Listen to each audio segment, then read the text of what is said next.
fire. Woo! Yes. Hello, hello. Good morning. If you're not paying attention or if you've been under a rock lately, California's on fire. Big fire. Not a good scene for California right now.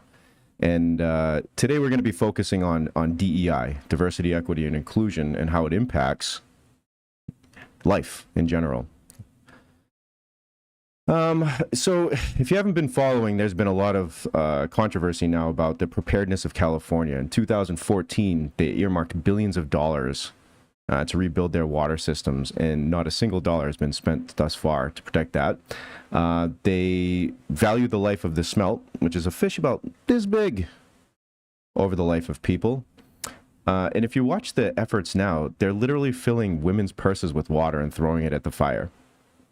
I couldn't make this stuff up. I really couldn't. It's crazy. It's absolutely insane. If we take a look at some of the media that's coming up right now, this is so tone deaf. This is Pride Rag magazine giving themselves a clap on the back for the work that they've been doing so far. And it's, like I said, tone deaf. Absolutely tone deaf. The Alphabet Army is not doing a good job on this, and it's anything with DEI and these cults here that are this weird religion. It never turns out good for life. It never does. It never does. Let's take another look here. This is absolutely insane right here. Take a gander and watch this. You want to see somebody that responds to your house, your emergency, whether it's a medical call or a fire call, that looks like you. It gives that person a little bit more ease, knowing that somebody might understand their situation better. No, I'm sorry. I don't care what the person looks like that come through the door. I don't care what they look like at all. I care if they're capable of doing the job, 100%. This is the assistant fire chief in the area, by the way. This isn't some, first year person. This is somebody who is in a position of power. Now listen to this. This is the big one right here.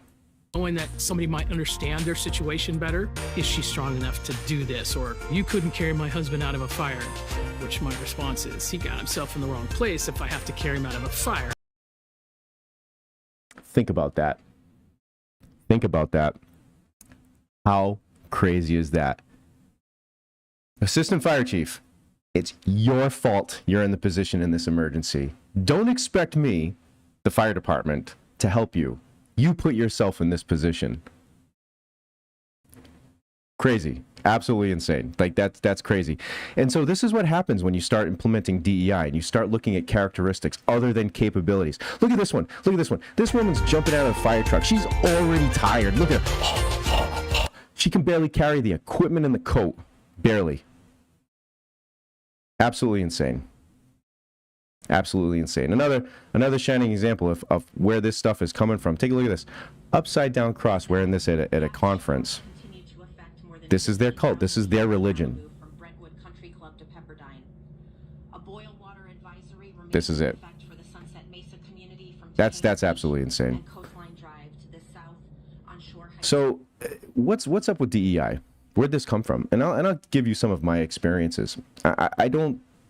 Somewhere in the last 5-6 years, this has gotten absolutely insane and out of hand. And it's under this guise of tolerance. And our tolerance has been weaponized. Let me tell you, we should not be tolerating this at all. I've been working in AI now or generative AI for 3 years, but AI, ML ops, most of my career. And when generative AI came out, and I forget where I sourced this from, so don't ask me where I got this quote from, but this was about 3 years ago. And before LLMs were kind of played with, they asked, of course, and it's just like Hitchhiker's Guide to the Galaxy. We got this new technology. The first thing we ask as humans is, what is the meaning of life? And before it was wokeified, the answer was, from AI, the meaning of life is the tradition of human reproduction. And it sounds like, okay, yeah, that's it. But the terms that they use, like the word tradition, means a lot in this sense. It's not just, we're going to go through the act of procreation. We're not talking about just the physical pleasure of it, but the tradition, the structures, the organizations, the family unit, how we raise children, how we prepare for the future, how we keep this going. And when I look at DEI and the Alphabet Army in particular, I don't see anything besides the antithetical implementation of their stuff. It's antithetical to the meaning of life. You engage in behaviors that are antithetical to life. Full stop.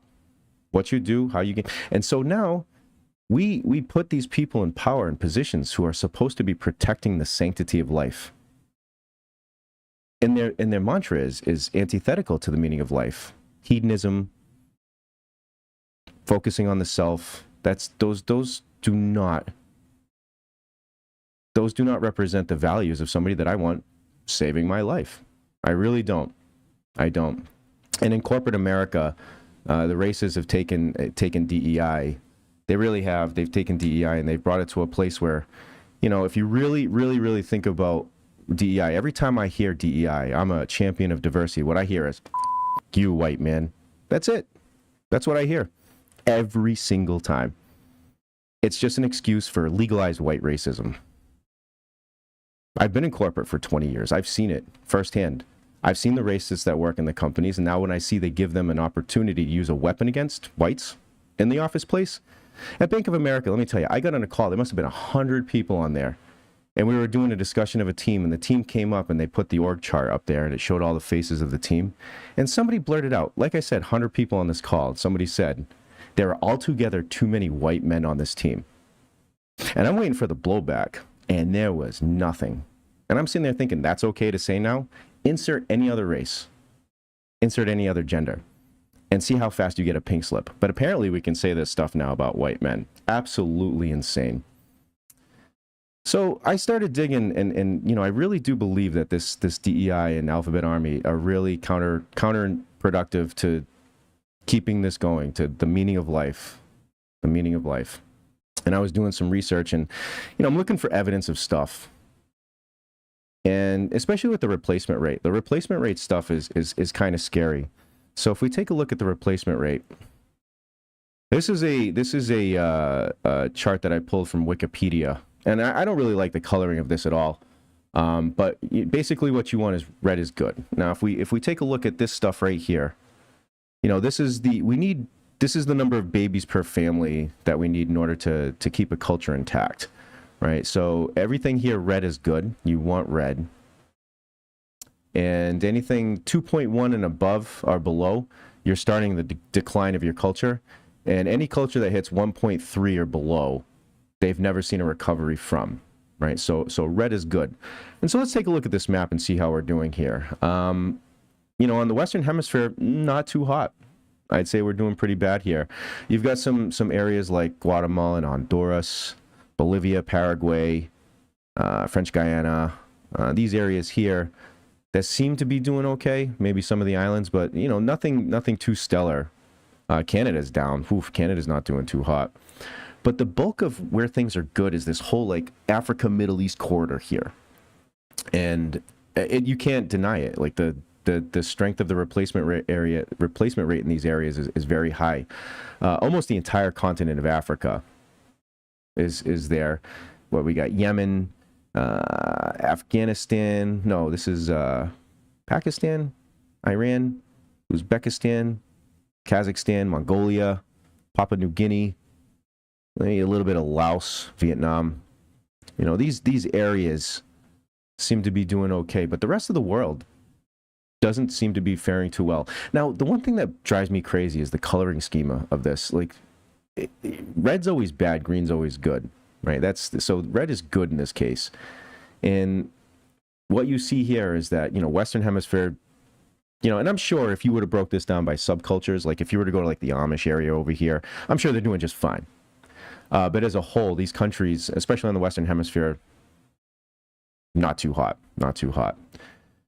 But I did find another map.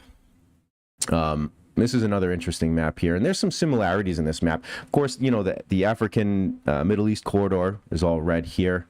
You've got your French Guiana, some of the islands here.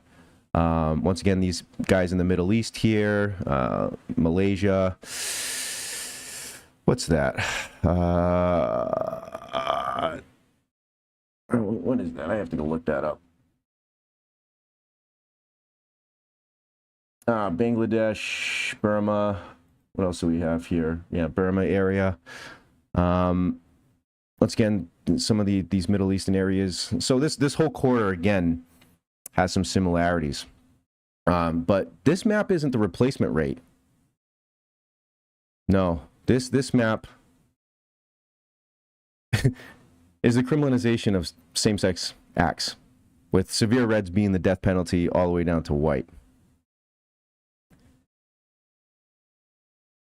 It's kind of creepy when I look at this now. If you start to overlay these, you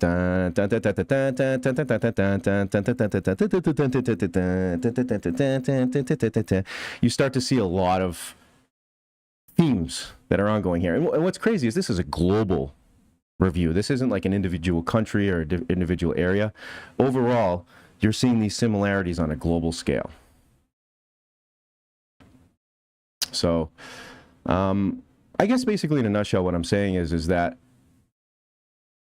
if you practice and engage in behaviors that are antithetical to life, don't be surprised when you stop having life.